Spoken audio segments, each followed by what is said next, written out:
concevoir des trucs, c'est dur. Il faut passer des années à la fac, étudier des trucs pas cool et barbants comme les maths et la physique pour devenir assez qualifié pour construire comme un pro. Et comme les humains sont humains et pas des calculatrices, les erreurs sont inévitables. Regardez ces 10 exemples bizarres et particuliers d'erreurs humaines. Numéro 10, les pistes de porte-avions. Les porte-avions étaient importants pendant la Seconde Guerre mondiale, à cause de l'importance de la supériorité aérienne. Comme les avions de cette époque avaient des rayons d'action beaucoup plus limités qu'aujourd'hui.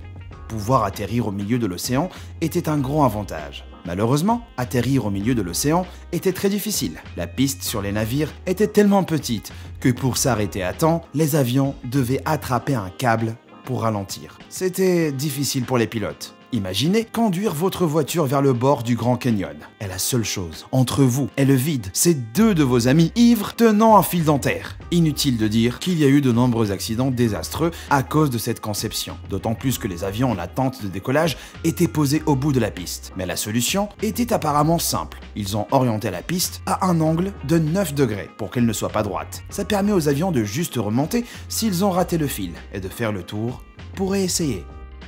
Numéro 9. Le pont du détroit de Tacoma. On est bien d'accord que vous pouvez facilement casser un spaghetti pas cuit en le tapotant. Mais vous ne pourriez pas en casser un cuit aussi facilement. Parce que bien sûr, quand ils sont cuits, ils se plient pour résister à la pression. Si vous pouvez saisir ce concept, vous avez déjà une longueur d'avance sur les ingénieurs qui ont conçu le pont du détroit de Tacoma. Contrairement à la plupart des grands ponts, ce pont a été construit complètement solide et rigide, sans aucun trou, comme un spaghetti pas cuit. Le Burj Khalifa, le plus haut bâtiment au monde, lui, il peut se déplacer d'1,82 m quand il y a du vent. Le pont du détroit de Tacoma, sans trou et donc sans flexibilité, s'est simplement effondré juste parce qu'il y avait du vent un jour. Sans trou pour que le vent circule. Le pont a capté toute l'énergie du vent. Numéro 8, les passerelles du Hyatt Regency. 1 + 1, ça fait 2. Sauf quand on parle de supporter les passerelles aériennes avec des tiges métalliques qui doivent porter un poids énorme. Les passerelles du Hyatt Regency à Kansas City s'est effondrées parce que les responsables ont décidé que ce serait plus facile d'utiliser 2 tiges métalliques au lieu d'une seule longue. Franchement, une seule grosse tige de métal, c'est pas pratique, non? C'est probablement super lourd. Ce plan aurait permis de suspendre les 2 passerelles au plafond avec une seule tige, qui les traversait toutes 2. Malheureusement, le plan a 2 tiges, avec la passerelle supérieure connectée au plafond avec une tige et la deuxième passerelle connectée à l'autre avec une deuxième tige, a passé tout le poids de la structure sur cette première tige.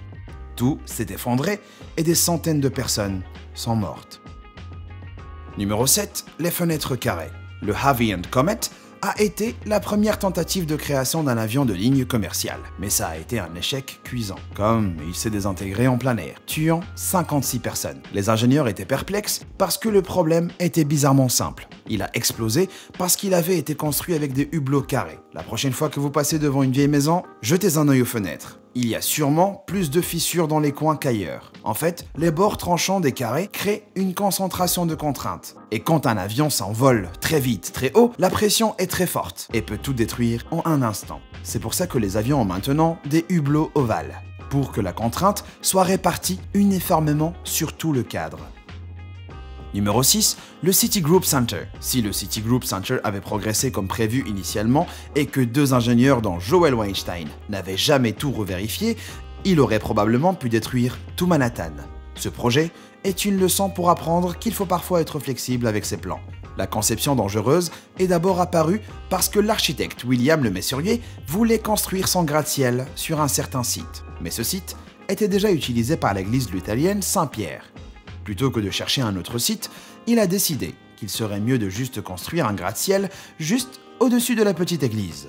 Si vous pensez que mettre un gratte-ciel sur les échasses plutôt que sur le sol semble vraiment fou, vous avez raison. C'est tellement fou en fait que si Weinstein ne leur avait pas dit de souder les joints au lieu de les boulonner, d'après la Croix-Rouge, le nombre de morts résultant de l'effondrement aurait été d'environ 200 000 et que 156 rues auraient été touchées.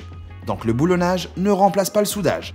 Pour comprendre la différence, imaginez que vous vous coupez le doigt et que le médecin le rattache chirurgicalement à votre corps. Ça, c'est du soudage. S'il le scotchait juste sur votre main, ce serait plus comme un boulonnage. Numéro 5, Santos au Brésil. La ville de Santos est célèbre à la fois grâce à Pelé et à ses ingénieurs vraiment nuls. Une centaine de bâtiments de la ville sont penchés, donc plus personne ne pourra se moquer de la tour de Pise. Les bâtiments ont été créés avant que le Brésil ne décide de mettre en place des lois spécifiques sur la profondeur des fondations.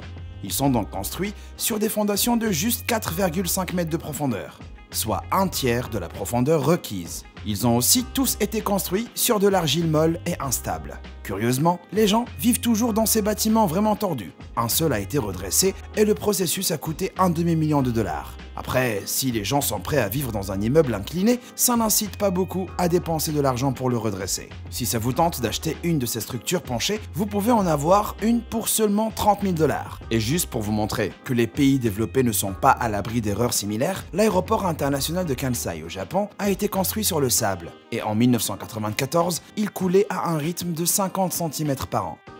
Numéro 4, le Tropicana Field. Berceau des Devils Rays de Tampa Bay, ce terrain est tellement dangereux pour jouer au baseball qu'il conviendrait presque mieux à Mario Superstar Baseball. Le plafond du stade, bien pratique pour bloquer la pluie, est aussi pratique pour bloquer les coups de circuit. Il y a 4 grandes passerelles suspendues au plafond qui ont déjà bloqué plein de balles. Les éclairages sont aussi accrochés dessus, donc du verre brûlant tombe parfois sur le terrain quand des balles les frappent. Bref, ce stade est une façon vraiment ridicule de concevoir un stade de baseball.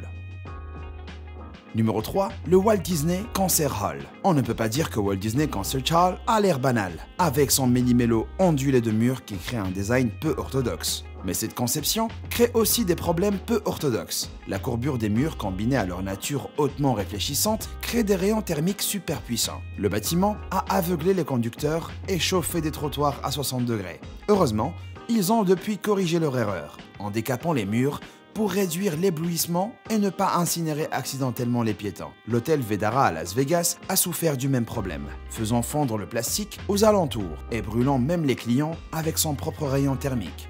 Numéro 2, le Lotus Riverside. Le complexe immobilier Lotus Riverside à Shanghai devait être un ensemble de 11 bâtiments, et la plupart des appartements avaient déjà été vendus avant même que la construction ne soit terminée. Les choses se sont bien passées, jusqu'au jour où un des bâtiments est juste tombé à plat sur le côté. Ce qui n'est généralement pas quelque chose que vous voulez qu'il fasse. C'est que les travailleurs ont empilé la terre excavée pour construire un parking souterrain dans une décharge à côté d'une rivière voisine. Ils ont ensuite ignoré les avertissements, leur disant que c'était une mauvaise idée de faire un barrage dans une rivière à côté de votre chantier. Et il a plu, la rivière a inondé les rives et les fondations du bâtiment ont cédé. Numéro 1, le sous-marin Peral. Le truc avec les sous-marins, c'est que contrairement aux bateaux, ils voyagent sous plutôt qu'au-dessus de l'eau. Et contrairement aux rochers, ils ne coulent pas tout seuls au fond de l'océan. Navantia, le constructeur de navires de la marine espagnole, a dû temporairement oublier ça, en construisant le sous-marin Peral. Puis, s'est rendu compte qu'il faisait 75 tonnes en trop. Pratique pour l'immerger, c'est sûr, mais pas si génial pour refaire surface. Le moteur du sous-marin ne serait juste pas assez puissant pour le remonter. C'est un peu comme mettre un moteur de mobilette ou de Solex dans un semi-remorque. Le sous-marin a dû être totalement repensé, retardant le projet de plusieurs années, et coûtant des millions au gouvernement espagnol.